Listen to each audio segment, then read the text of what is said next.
Құрметті отандастар, біз қазір ұлы тарихи кезеңге аяқ басайын деп тұрмыз. Біз парламенттік мемлекет құрып, мемлекет тізгінін бір адамға емес, халық қалаулыларына тапсыруымыз керек. Сонда ғана елде экономикалық заңдылықтар жұмыс істейді.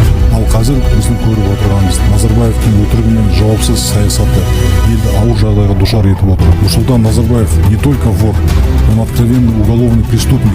На его совести смерть Алтынбека Сәрсенбаева, Заманбека Нуркадилова, Марата Успанова, Рахата Алиева, Ержана Татишева и расстрел мирного населения в Жанаузене.